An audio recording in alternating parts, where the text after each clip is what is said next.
Good morning, everyone, and welcome to yet another edition of the Health Webinar series by The Hindu. Today, we discuss: Does stress impact fertility in young people?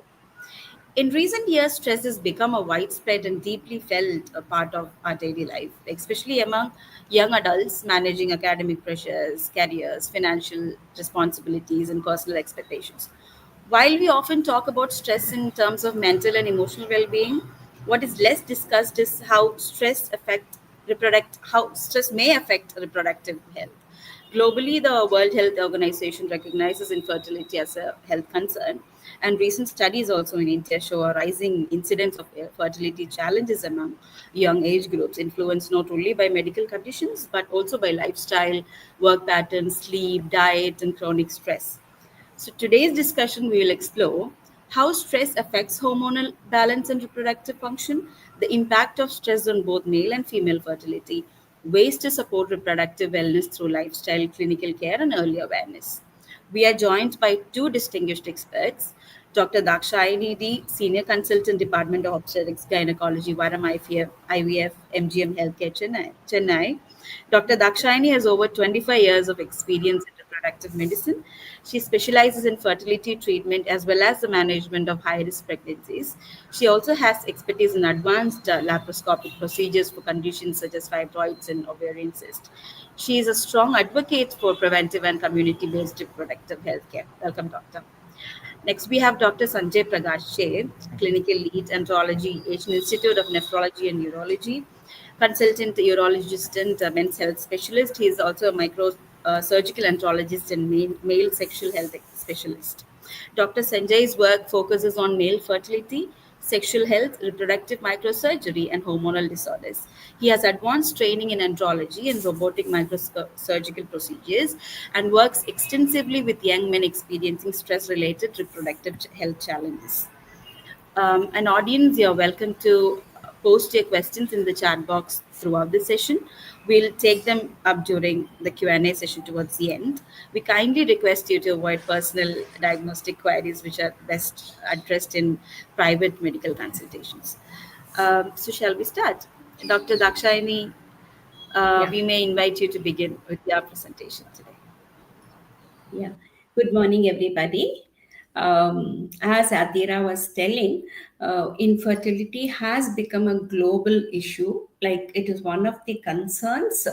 It might be varying the infertility incidences varies from country to country and different states in the same country, but it has become a very big concern, and especially the topic for today is stress impacting the fertility. The answer is a big S, because what we are seeing in our clinics, that we are noting that most of the young couple who are seeking fertility are a little bit too much stressed out, either because of their family life, some concerns within it, or because of the work pressures. Some of them have so much work pressure, and they're career oriented, and financials, of course, like, and more so because it is nuclear families.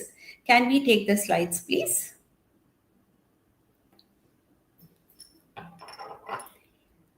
Yeah. So, does stress cause problems in infertility? The answer is yes. So, we all know that infertility means, actually, it is a term when a couple who are trying for 1 year with an unprotected sex and yet not able to conceive, we take it as infertility, or these days we call it as subfertility also. And in India, overall infertility, primary infertility is between 4 to 17 percentage. So that is variable in different states. For example, like you might have the northern states having a little, I mean, places like Bihar and UP having less infertility issues compared to the other southern states, and the middle Maharashtra and all those things. So around 17.5% of adult population, roughly, that is 1 in 6 couple, are facing some fertility issues. It might not be total infertility, but there are issues. And we all know the world is facing the total fertility rate has declined. In India, it is what is to be the replaceable number should be a mother. A woman should have at least two children in a in her life, like in during her reproductive years, but whereas it has fallen down below that. But in other places, like for example, I mean, fertility rate can vary in different countries also. Like for example, in Africa and all, it is still above high, like above 6. But then in Japan and for such places, it's gone below 1. So this is sort of an imbalance is already started occurring to replace the human race itself. Next slide. So how does stress cause? Like we talk about when we're talking about infertility, there are so many things we talk about as the cause of infertility. Now we are focusing ourselves onto how stress can cause infertility issue. So stress is the body's response to physical, emotional, and mental pressure. So we, as we just were discussing, it is because of various things. It could be the family, it could be the work, or it could be the finance, all those things. So it involves release of hormones like cortisol and adrenaline, which is an abnormal thing. And chronic stress causes harmful to health, including infertility. Actually, it activates hypothalamic pituitary adrenal axis. So this is the reason behind why stress is directly causing the fertility issues. Increase in cortisol disturbs the balance of reproductive hormones, which is produced in the hypothalamus and then in the ovaries, which is actually regulating the hormones to make a woman or a man to go for pregnancy. I mean, to help them to achieve a pregnancy. Next. So, lifestyle and behavioral factors. So, stress may lead to poor sleep and diet. Like many people have work hours which are they're working for different countries, so their sleep habits are very the diurnal rhythm is totally lost. And when they are like following those timings, their food of course also will change, and this in turn causes less interest in sex. It might be like a couple, like I mean, in an urban society we are seeing that both of them are working these days. The man is working for a day shift, say for example, the woman might be working for a night shift for a different country, although they might be working from home as it happened for the last 3 4 years, now back into offices. But then they're not finding time for each other because there is hardly any time, common time. So there is less interest in sex. Always being career oriented is one more very important thing. Like most of the youngsters, I personally feel that they're giving too much of importance to their work, job, and things in their anger or the most prime time where they're supposed to carry on with their most important thing like parenthood. So in that time, they're actually focusing more onto their career because maybe that is the initial phases of their career. And other things like being underweight, overweight, like stress causes both these things. Some people eat too much when they're stressed out, some people don't eat, they have anorexia, all those things. Apart from that, the different scenarios or the lifestyles people are undergoing in as youngsters.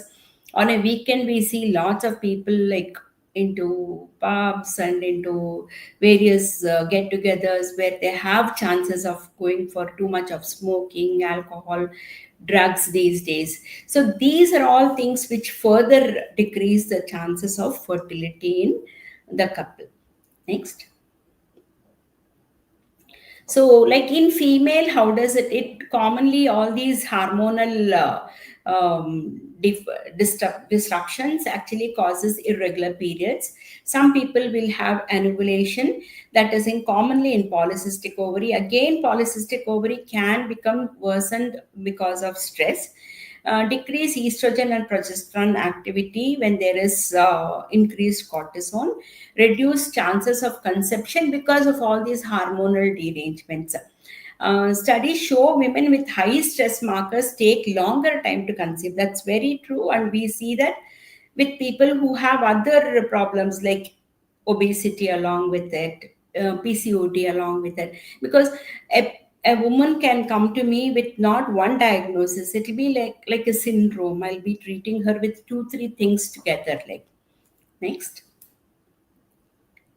High risks of early and commonly when there is stress related problems, or there are one or more problems with the couple, there is high risk of early pregnancy also. So there are many people who are like having secondary infertility also.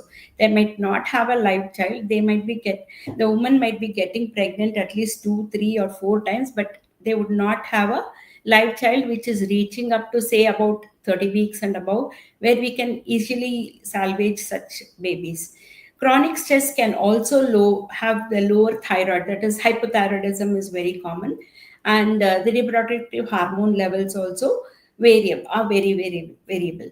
Stress also affects uterine receptivity and implantation. This we are actually see in our IVF cases, where we are actually trying to make, I mean, we have a lots of counseling sessions before the person comes into an IVF program, or during the IVF program also.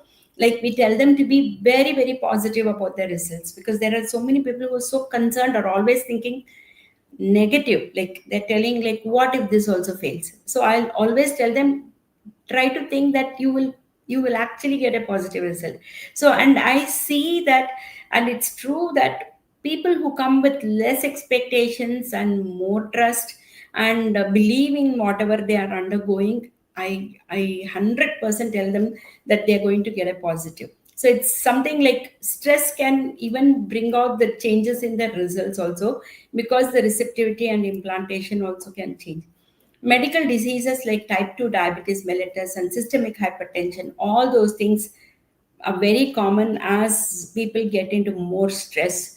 And low AMH in early life, there are many young women these days at 30 years, they have not even planned to get married, but I'm seeing them that their AMH is less than 1. There are people who are social freezing these days, their oocytes. So it has gone to that levels. So stress is impacting our lives very much. Next slide. So male infertility, I know Dr. Sanjay is here, but I'll just put in a few words. Reduced sperm count and motility, poor sperm morphology, oxidative stress damages the sperm membrane and DNA. Early medical problems like hypertension and diabetes in men also is very common. Next. Psychological stress causes anxiety and depression, leads to erectile dysfunction, premature ejaculation, low libido and impaired spermatogenesis, and high cortisol levels correlate with reduced testosterone. This is all like more into male infertility. Sir will tell more about it. Next slide. So managing stress. So when we are coming to know a problem, then how do we manage it? So it should be that we should counsel our patients or our couple, the couple seeking fertility, to go into, I mean, more of counseling sessions will make them understand they should have adequate sleep. Healthy nutrition is very important. Regular exercise and meditation will actually help them a lot.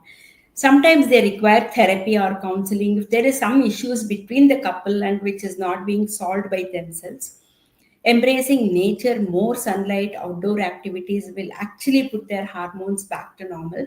Changes to be made for better work-life balance is very important, especially so in our younger couples, those who are into IT and such things, where they're working for the other countries. They might be very good career oriented people, and they might be stepping up the ladder quickly, or the managers, they're like team leaders and all those things. But then when it comes to personal life, they sort of fall back into these things. So early consultation with fertility experts, I think, would be a very important thing. And if I'm going to tell, I think nuclear families is causing more stress. It would be better if a couple is with one of the parents. The parents are there to support them, timings, the food, all those things can be taken care. But somehow, like in India also, like we have started to see too much of nuclear families. So the husband and wife try to manage everything, like they're juggling sort of. And ultimately, like there is one old parent sitting far away and not knowing what to do, because they're not allowed to stay with them many of the times. So I think our type of families were very, very important. Why stress was not a big problem then, maybe a couple of decades back, and now it is a problem. Like girls and boys feel that they get burnt out very quickly and all. So it is like, it is because there is no one else like who's trying to guide them or help them. We might have nannies, we might have people who cook for us and all those things, but then they're not our own people who are like concerned about us. Next steps. So thank you, that's my way of think. And maybe marriages or getting to plan for pregnancy a little earlier would be better, because nowadays I see many of my couple who walk in here, they already have a good job, they are like having good cars, whatever, they are actually having good bungalows, but then they don't have one sperm or one oocyte. So I think we are delaying there when we're trying to help them. Thank you very much. Thank you, Doctor. Now we invite Dr. Sanjay Prakash to speak on the impact of stress on male fertility, sexual health, and reproductive function. Over to you, Doctor. Yeah. Thank you, Ms. Athira. And that was thank you very much for an amazing presentation, ma'am. So that was really eye-opening presentation. Right. Now I would like to focus on the male factor. Next slide, please. So it is important for us to realize the growing concern around male infertility. Earlier, for a couple's infertility, it was predominantly thought that the female factor is responsible. That is about 80% versus 20% male factor. But of late, the things have significantly changed. The male factor contributes equally to the couple's infertility. And in fact, in about 20% of the cases, male factor alone is responsible for the couple's infertility. What is more concerning here is that over the last 2 decades, we are seeing more men in their 20s and 30s increasingly being affected. We are seeing more number of patients of azoospermia. I mean, what do you think is the incidence of azoospermia in our part of the world, that is southern India? It's almost 5%. 5% is a very high number. Next slide, please. This slide shows the various causes of male infertility, especially in the young men. This is just to, I'm not going to talk about all these factors. It is just to show that male infertility is multifactorial and just not alone one single factor. Next slide, please. So what exactly is this stress? Physiologically, the stress is defined as a fight or flight response in response to the perceived threats to the body, where it releases certain important hormones like the cortisol and the adrenaline. If it is in a short burst, this response is absolutely protective. But if it goes for long term, that is once it becomes chronic, it basically disrupts the entire normal body functions. For example, it reduces the immunity, it puts a significant stress on the heart, it will cause digestive issues, and yes, it does interfere with the reproductive abilities as well. Next slide, please. So, what are the various factors that lead to the chronic stress in the younger men? Starting with the academic and the career pressure. First rank edukano. So, in the age kulla mudikano, and the age kulla mudikano. So, setting. I feel it's all okay. Setting too high targets. The work pressure, the long hours of working, the traveling also from home to work, and then from work back to home. Then the long night shifts, the financial insecurity, the risk of unemployment that is lingering around, the relationship instability, the marital conflicts, the family expectations, like you need to settle down soon, you need to have your child soon. So putting too much pressure on the couples, and the sexual performance anxiety as well. Next slide, please. So because of the stress, a man's lifestyle changes on the whole. So the sleep pattern gets altered, sleeping in abnormal times, sleeping in the very poor times. There is increased incidence of smoking, alcohol, and drug abuse as well. They opt to unhealthy diet, like time, I don't have time. So that they just go grab a fries or they just grab a sandwich and a Coke. What nutrition is there in that? Nutrition deficiencies, and these are all completely processed foods. And we see a lot of people, like even while waiting in the OPD or when they are bystanders for the patients, we always see them with the laptops on on their thighs, and then they're continuously working. This raises the testicular temperature and also interferes with the fertility. So because of all these factors, everything put together, you people would have read a lot recently. That is, the lot of young men, they're turning diabetic, hypertensive, obesity, dyslipidemia. In my OPD practice, it's very disheartening to see that every fourth patient who walks into my OPD has one of these issues, either obesity or we are identifying them to be diabetic. The BPs are extremely high. It's not just above borderline, extremely high. Next slide, please. So before we try to understand how stress interferes with the male infertility, it is important for us to know how the normal sperm production inside the body happens. The hypothalamus secretes a hormone known as a gonadotropin releasing hormone, which acts on the anterior pituitary gland and secretes two important hormones. One is the FSH and another is the LH. FSH acts on the Sertoli cells. These Sertoli cells are present within the testis. So, and these Sertoli cells are the mother cells of all the sperms, and this is what creates or initiates the spermatogenesis. The second hormone, LH. LH acts on a specific cells called Leydig cells within the testis and produces the important male hormone, testosterone.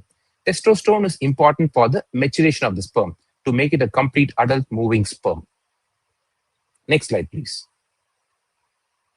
As a result of chronic stress, the body gets into a state of high cortisol levels. As ma'am told, the adrenal axis gets activated. Because of the high cortisol levels, firstly, it negatively impacts the release of the gonadotropin releasing hormones. So subsequently, the LH and the FSH hormone reduces. As the effect of this, the testosterone reduces, and both the Leydig cells and the Sertoli cells go for a dysfunction. Also, the high cortisol level in the body leads to a state of increased oxidative stress and a pro-inflammatory state. This leads to increased production of the free radicals, which are known as the oxidative reactive species, and in combination with the lifestyle impact. So that is, the worst oxidative stress worsens, the scrotal temperature increases, the oral and natural antioxidants in the body reduces, the melatonin secretion reduces, and this continues as a vicious cycle. Next slide, please. I'm sorry about this slide, it's not coming further. Okay, so because of all these altered physiology, so what happens in a man's body? So all the parameters, that is starting from the sperm quantity, the sperm quality, the seminal plasma, the DNA, all these factors get affected. The overall sperm count reduces, the sperm motility, there is a movement reduces, the normal appearance also reduces. Next slide. The seminal plasma becomes poor. The overall volume of the seminal plasma reduces. It becomes more thicker. That is the leukocytosis, and also increased free radicals within the semen. More importantly, there is DNA damage. What we measure it as the DNA fragmentation index. If the DNA fragmentation index is very high, the overall quality of the sperm becomes poor. That is, the ability of the sperm to fertilize the egg reduces. There's higher chances of miscarriages and fetal abnormalities as well. So, and also because of the stress, the high cortisol level and the poor testosterone levels, the libido is poor, the erectile dysfunction, and varying degrees of ejaculatory failure. With all these changes that is happening, so the ability of the man to conceive naturally reduces. And in fact, madam also knows. So we are even finding it difficult for them to give positive pregnancies out of ART as well. Next slide, please. But however, the good news is, by modifying these lifestyle habits and actively managing the stress, it can significantly improve the overall sperm parameters and increase the fertility chances within months. Here, this time, I would just like to share my one of experience with my patients. He was a 28-year-old gentleman who came all the way from Assam, married for 2 years, concerned about fertility. He had everything. He was obese, smoking, drinking, abnormal work patterns, doesn't sleep properly, into party, junk food, whatever things I listed, he had everything. When we evaluated him, his sperm parameters were bizarre, hormones were all abnormal. We could not, I couldn't find any significant correctable factor in him. So we had an open discussion with him. See, if you want to become a father, you will have to improve your lifestyle. It struck him hard. So he realized at that point, so what has happened, and he made a point that he will definitely try to improve his lifestyle. It's not impossible. He came back after 6 months. He was a total different man. He became more fitter. He was hypertensive earlier. His BP also came back to normal, and his overall weight came down. And interestingly, his sperm parameters improved, and his hormones also regularized. So all that I did was at that point reassured him, asked him to be frequently sexually active around the dates, and also gave him some medicines, some antioxidants just to boost his fertility. And you won't believe me, in the next 3 months, he called me and told me, Doc, my wife has conceived naturally. So this is the kind of magic actually modifying lifestyle habits can do. Can we just go to the next slide, please? Yes, I would like to discuss about some fertility-friendly habits. First, starting with the eating habits. It's very important to eat on time. Don't skip your meals. If you're following the intermittent fasting pattern, so that's different. For otherwise, most of them eat on time. That's more important. And try to have a complete meal. Try to avoid the westernized type of diet. I would always recommend a Mediterranean type of diet, which has more of the whole grains, which has more fruits and vegetables in the body, which increases the antioxidants naturally. Try to take more lean meat in the form of chicken or turkey. The seafood is all very good, and make sure that curd is always a part of our culture. We always end our meat with curd rice. Other we eat curd, but for the younger generation, they don't even know what is that. These are all natural probiotics. At least try to eat curd or yogurt every day. So there is a lot of relationship between the gut health and the testis as well. Can you go to the next slide, please? And regular physical activities. Our target should be moderate aerobic exercises for 30 minutes and resistance training for 30 minutes, at least 5 days a week. Going to gym alone is not the only avenue. You can always go for a fast-paced walk or jogging. Swimming is one of the most amazing and the amazing way to remain fit. You can always also go for indoor activities like the indoor badminton is there. There's the indoor cricket, turf cricket is there. You just have to keep frequent on this. The key here is consistency, the consistency of your physical activities. Next slide, please. And the sleeping adequate. Our body needs that sleep, right? That is about 7 to 8 hours, and sleeping in the right times. Our bodies are made to sleep in the night and work in the morning to maintain the circadian rhythm. Testosterone secretion happens maximum in the morning hours, and it gradually declines towards the end of the day. So when the testosterone is actively gets secreted, that is when you need to be physically active, so that will have a positive impact on your body. But when the testosterone secretion is happening and you people sleep, what happens? It doesn't serve the purpose here.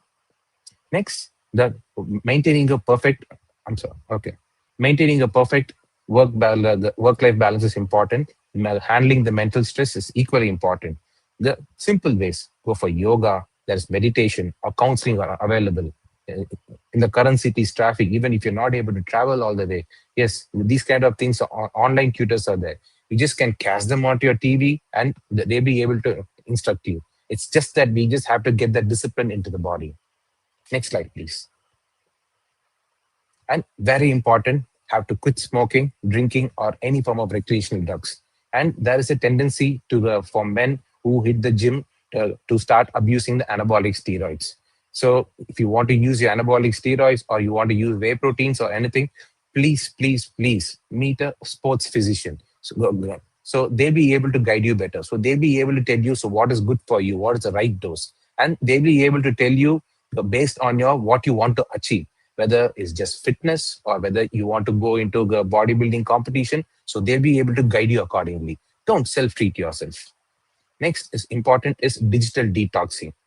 keep away your phones, your laptops, your electronic watches away for at least few hours of the day, and try to do for more mindful recreational works. And people at a high risk occupation where the increased temperature and those kind of work, it's always important that you wear your protective gear in the form of all the mask and the shields, the hat, everything. These are very important. Next slide, please. And it's very important in this the current era to have safe sexual practices, because there is increased incidence of sexually transmitted infections as well, which can impact the sperm parameters. And we always recommend that premarital health checkup for men should become a part of the regular health checkup. People start their health checkups at 22, 23 itself, right? What is the use of doing checking your zinc, your selenium, molybdenum, and all these things at that age? I feel so these things are more important. Why is that? You can, once you know about your fertility potential, a man will be able to plan his family, plan his career, and also plan his pregnancy accordingly. Any future unwanted consequences can definitely be avoided. Next slide, please. So to conclude, stress is just more than the feeling busy. Physiologically, it can affect the reproductive system. It will, yes, it can interfere with the overall male fertility. But it's important to remember that stress alone is not the alone factor. But stress can definitely be modified. And early awareness, proactive stress management, comprehensive lifestyle modifications can effectively break this vicious cycle and meaningfully support the reproductive health. So taking care of your mind means like taking care of your fertility as well. Next slides, please. I've just entered my references for the talk. Thank you very much for your patient listening. Thank you so much, doctor. That was like pretty insightful, starting from the signs of stress to what to do and everything. Shall we move to the questions now? Yeah, yes, please. Audience, if you still haven't dropped your questions in the chat box, you may do that now. Okay, I'll move to the first question. The first is, the market is flooded with fertility or antioxidant supplements and other safe herbal fertility boosters. Do they really work or are harmful to the use? Yeah. This Yes, shall I take question. the question? Yeah, yes. Yeah. Okay. So it is important to remember that these are all just supplements only. So these are not curative medicines. Okay. And no medicine is a magic drug unless and until whatever all the abnormalities are there, including the lifestyle and the correctable factors, like whether if there's a hormonal imbalance or varicocele or infection, we treat that, then only the parameters will improve. Yes, so these are all safe unless until it is given by only the people who use it regularly by authorized doctors. We need to remember that some amount of free radicals are important for the body, for the sperm activation, for the oocyte activation, and for the fusion of the sperm and egg to happen. If this goes overdose, if you start treating it self-treating, if it goes overdose, then it will interfere with all these things. So we just have to have a balance. It's always better, safe. Please meet a fertility expert before you go for these. Yeah, very true. Actually, most of these mentioned here, CoQ10, L-carnitine, folate. Folate in women, folic acid is supposed to be given for prenatal period, at least 3 months before she plans for a pregnancy. This is to avoid NTDs, that is neural tube defects. So it is one of the very important thing, which is actually known to many people out of India, like Western countries, because they sell it on as a OTC product, prenatal tablets. But here, as doctors, we are trying to prescribe, because we still see in our clinics people who come with NTDs when we see them in their 10th week, 8th week to 12th week scans, we pick up those things. So probably if the nutritionally their folic acid levels are not being met with, they can land up having these problems. But it is always, as doctor mentioned, it is always should be under the guidance of any doctor. For that matter, it could be a family physician also. If they know that the woman is trying to plan for pregnancy, folic acid can be prescribed.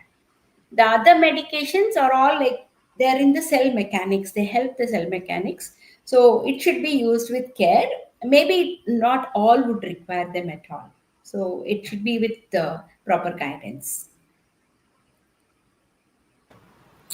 Moving to the next one, what tests are typically okay? We have another one. Whether 1 hour morning walks will reduce stress or to do yoga, like is it like morning walks or yoga? They're asking.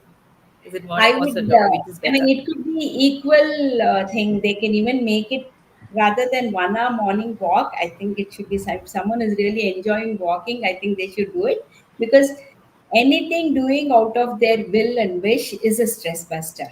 So we can take it that way. But of course, Surya Namaskar, Asana, Pranayam is all very good for the muscles and to, I mean, to purify yourself both physically as well as mentally. That is what I feel. If Dr. Sanjay can take it.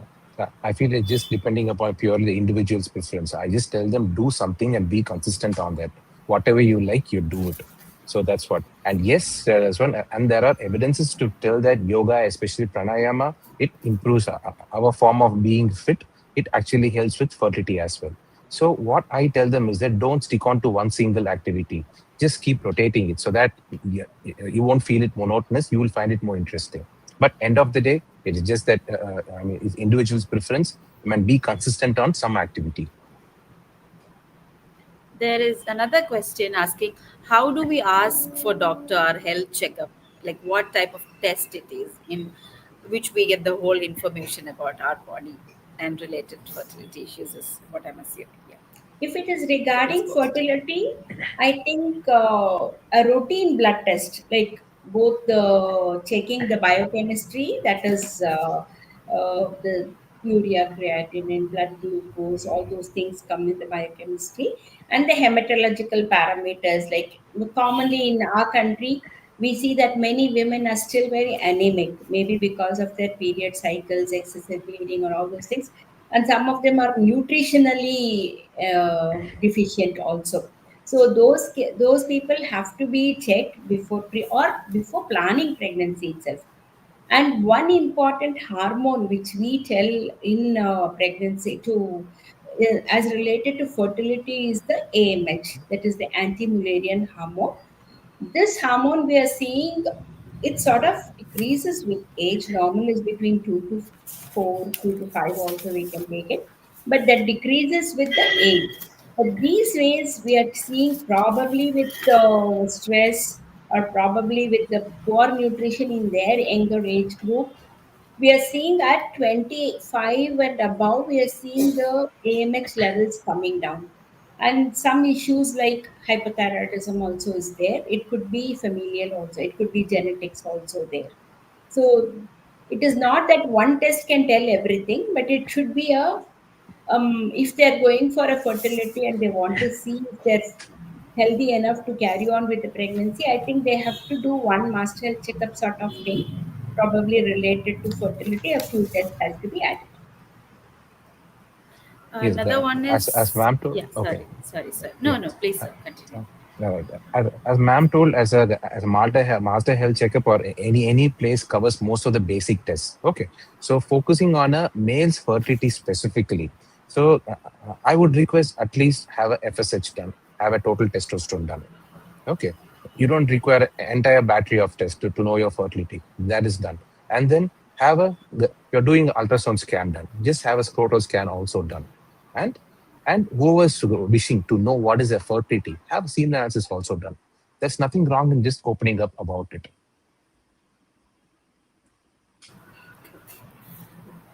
There is another one on how do fertility specialists differentiate between stress related infertility and infertility due to underlying medical issues? Okay. So basically, once we start talking to the patients itself, we'll be able to find out what is happening. Yeah, and that too, for the ma'am with the experience of so many years, once she looks at the face, she'll be able to identify what's happening. Right. So that's why we spend time. I mean, time with them. So at least talking to a couple, it takes at least 20 minutes. So trying to understand them. So firstly starts with a good history, so we should able to differentiate whether there's any organic cause or whether there's a lifestyle related cause.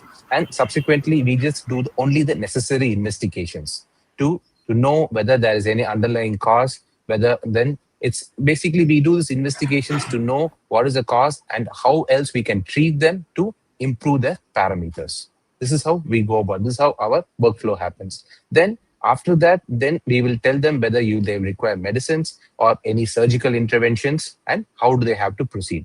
We'll be able to give them the realistic or the ideas about their fertility potential so that they'll be able to plan their fertility accordingly.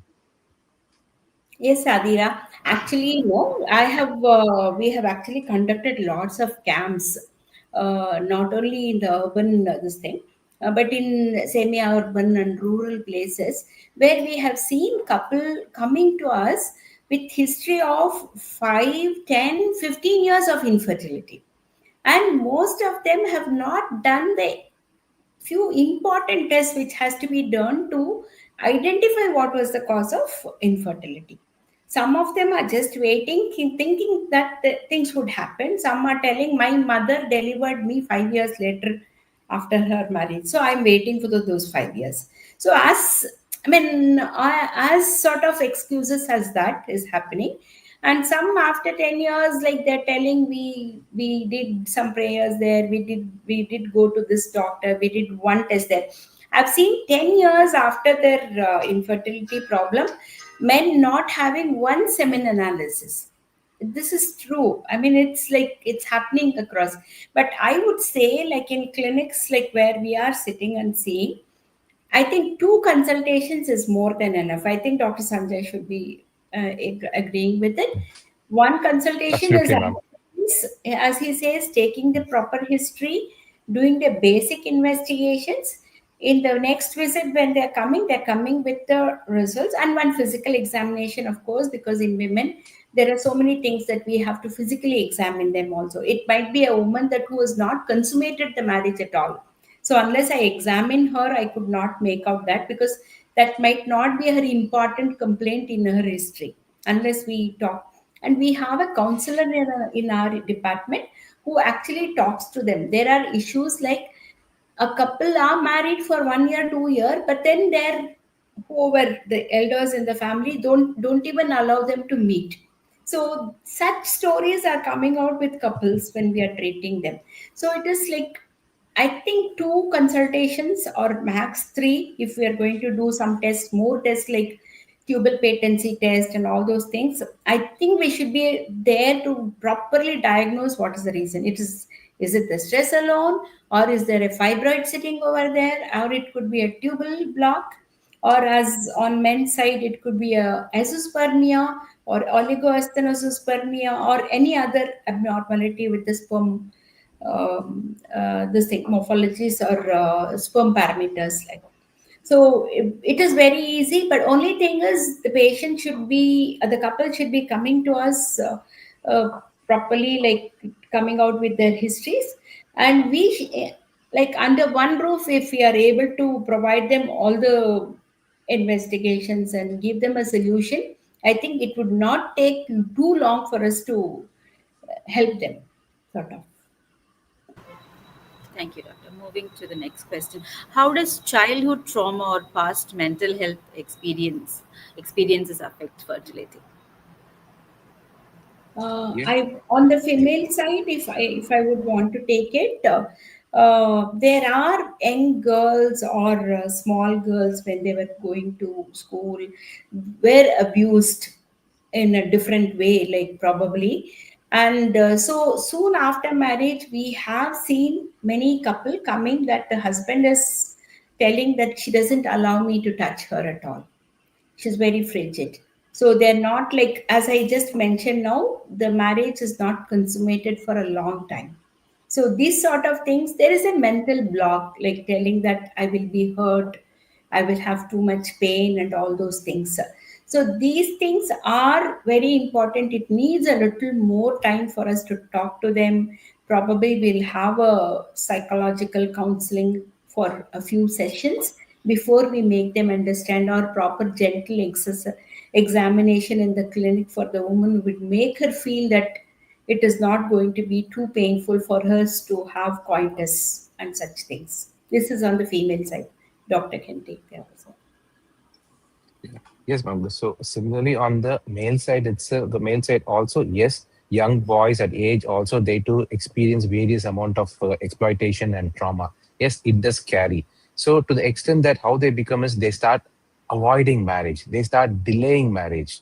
Okay. And yes, so they grow older and after marriage also they don't find the interest to do at all, so to be together. I'm getting a lot of non-consummated marriages, and see, and predominantly in most of these non-consummated marriages, yes, the male factor is very significant here.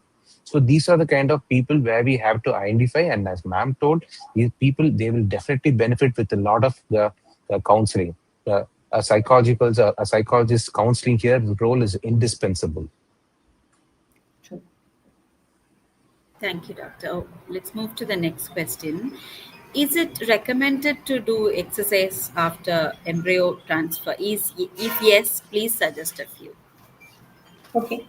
I don't recommend exercise, but then I ask them to be normally walking around in their houses, I mean, in their house, like, or within their vicinity where they stay. I don't want them to travel for the next 2 weeks until we get the reports, that is the beta HCG report going positive, or whatever the report is. Like, we want them to be indoors, but they can still work. I mean, people who are taking online, work from home option, I'm asking them to work after 3 days with the medication which we advise them. They're going to continue the medication, but then they can sit and work. I mean, I suggest them not to keep the laptops on their lap, and rather than I tell them to put a table top apparatus and work with it.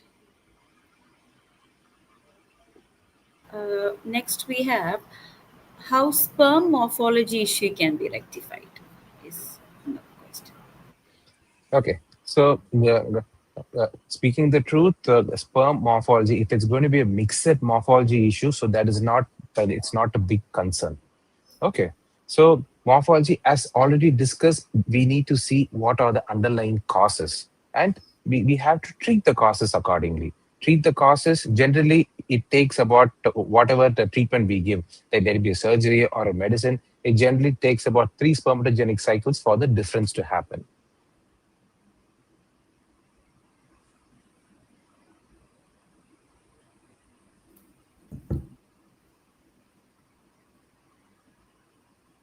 You're not audible. Yeah, sorry.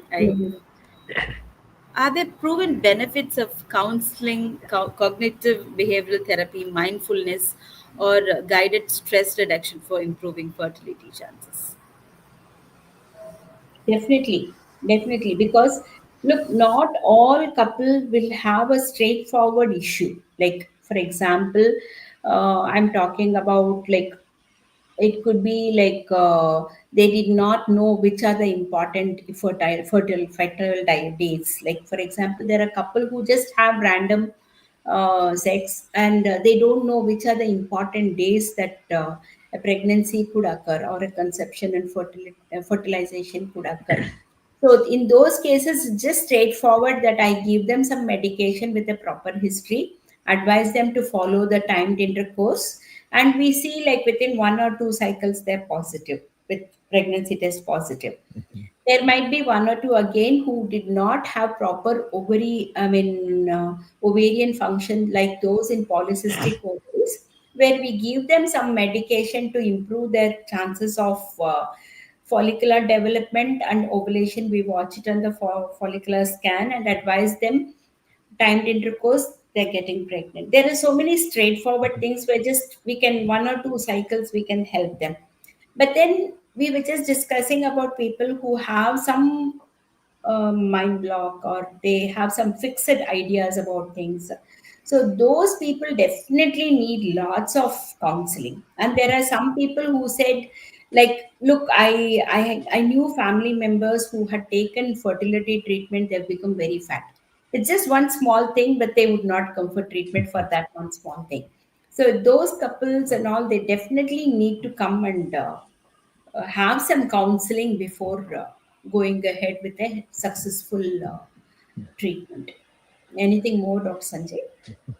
And yes, just to add on to whatever Madam told, there are also scientific studies to prove that. So these kind of simple ways. So rather than treating them with medicines and injections and all these things, these are relatively simple. It's just that a man or couple have to adhere to this.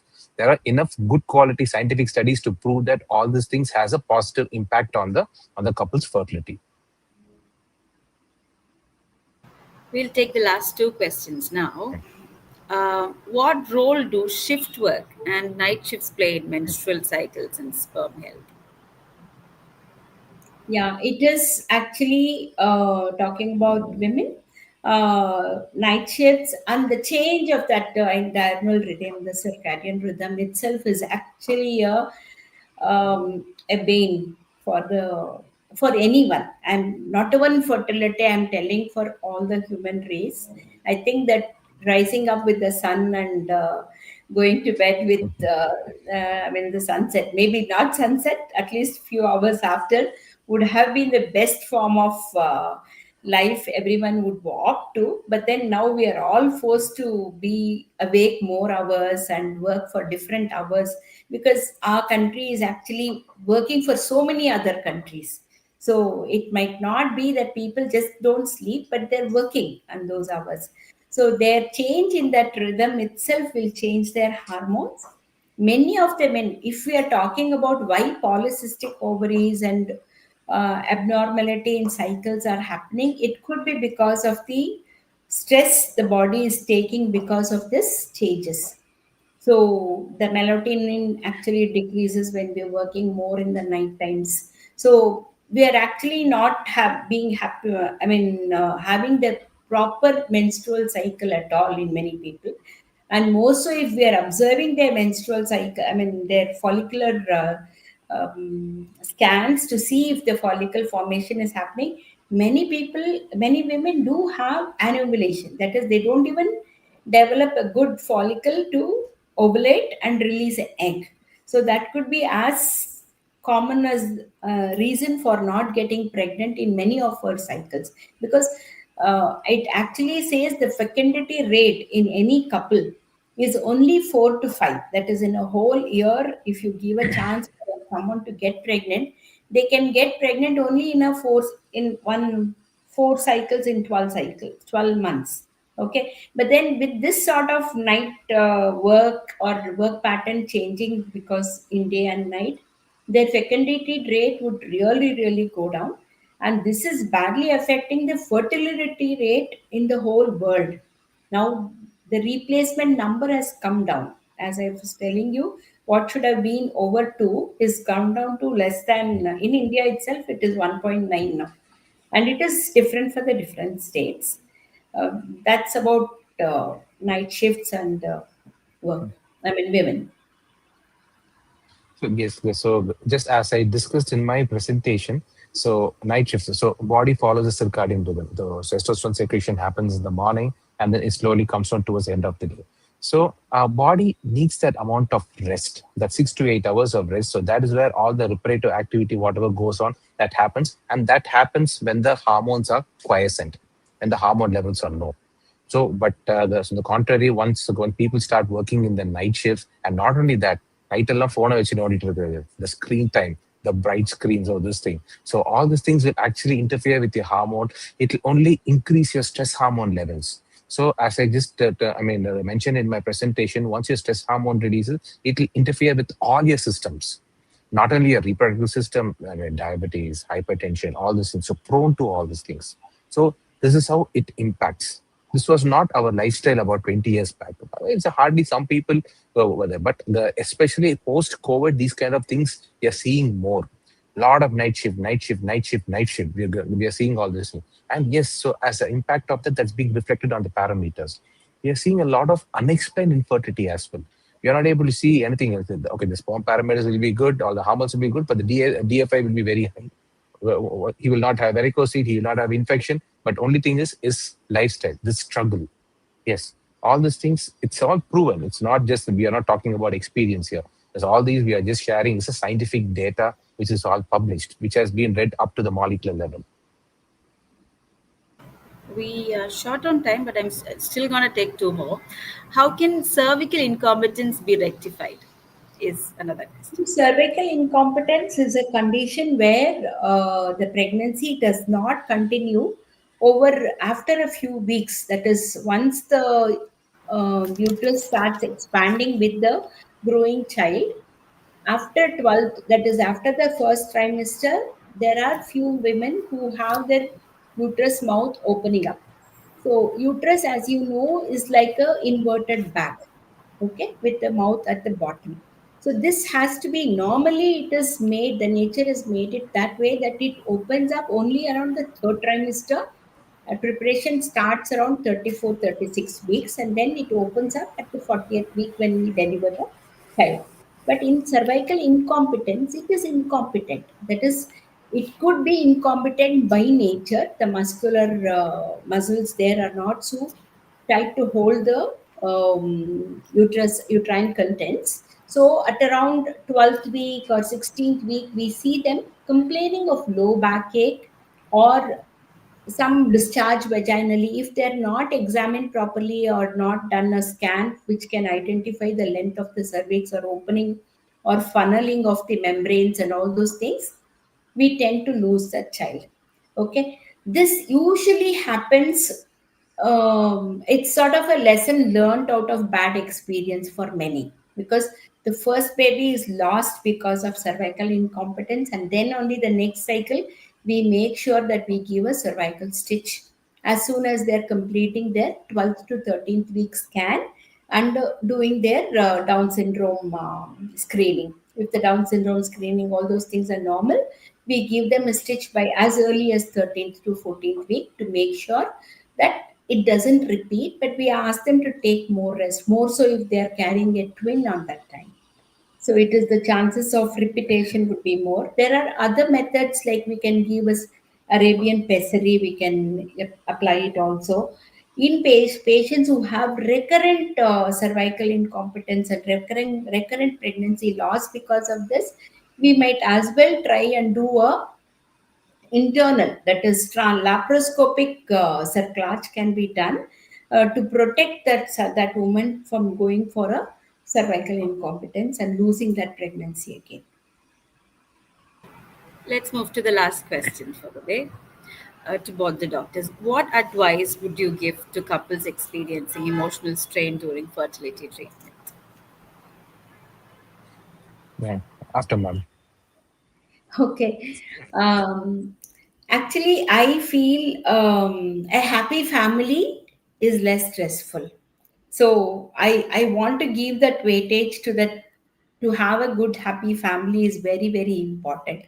So the couple should be I mean, I know that many of them do get married or around 20s, late 20s and all, but then these days I see women over 30s who are planning to get married and start a family.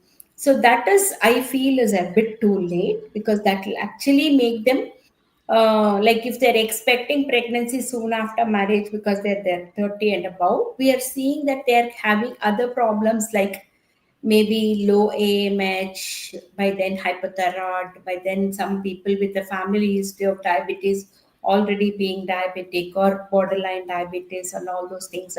So medical issues also tend to raise over the age. So I want the younger couple to choose and find a proper timing for the marriage and first child at least. It is very important. And managing stress, I think, is an individual way of looking at it. Maybe you should have good friends, you should have a good family, you should have people to actually spend your time with, rather than like no always work, always with gadgets. Now that we have AI and all those things, I don't know how many people would go out of their room to do anything. It'll be that much, like you have like you can order your food from your screen, from your room or your mobile. It would come at your doorstep and you will receive it. I mean, things are going that way. Maybe it has made easy jobs easy for many people, but then on a long run that is not going to be very helpful, both fertility wise and both on the health wise also. So it is important that to beat the stress, we should have good people around us, friends around us, spend some quality time with the family and friends, and quality time with the spouse. It is very important. Maybe make that weekends rather than just working in the house and telling that I'm tired after the whole week.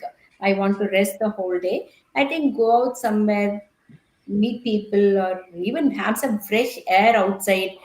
We spoke about walking, going for walk and jogging and all those things. Maybe outdoor activities will be more helpful. That is what I feel. And if there is problem, reach out to the consultants or doctors or the psychologists a little bit early, rather than things becoming too bad, because these days, like, spouse living together itself is becoming a problem. For small silly reasons, we are seeing them sort of separating out and giving different reasons for that. So it is very important that stress should not take over them. They should take over the stress as early as possible. And just to add to ma'am, so I always tell the couple, this journey of having a child has to be pleasurable. Don't take it as a stress. I would always tell them the bonding between a husband and wife. So that's very important. Just don't look at the sexual activity as a baby making mechanism. Okay, talk to your spouse. Just try to impress her. So these are the ways that how you have to just go about it. So, and also, yes, and other form of recreation activities, it just managing stress depends upon person to person. And always, as we suggest, you have any doubt, just get yourself like a premarital evaluation, which will answer most of your solutions. We always tell them that, see, as long as you have sperms and as long as you have eggs, you guys will have your child. We are doing all these things so that you guys have your child by simpler methods. So that's what, that reassuring factor is what is important here. Yeah, Thank you, not doctors. all We do have couples, questions coming. Yeah. not Sorry, all yes. couples actually require any treatment at all. As doctor said, a bit of talking also will help. Absolutely. Thank you, doctor. We do have questions coming up, but due to time constraints, we'll wrap it up here. I'm sure doctors would be available like after the session for you to come to if you have more questions. Thank you both the speakers for sharing their time and valuable insights. So today's discussion, we highlighted that stress do play a measurable role in fertility for both men and women. Awareness, early guidance, and supportive habits can make a significant difference. And seeking help is not a last resort; it can be an important first step. So thank you for everyone who joined us today. We hope this conversation encourages openness, awareness, and supportive care around reproductive health. Wishing you all a good health ahead. Thank you so much. Thank you so much. Thank you. Take care, everyone.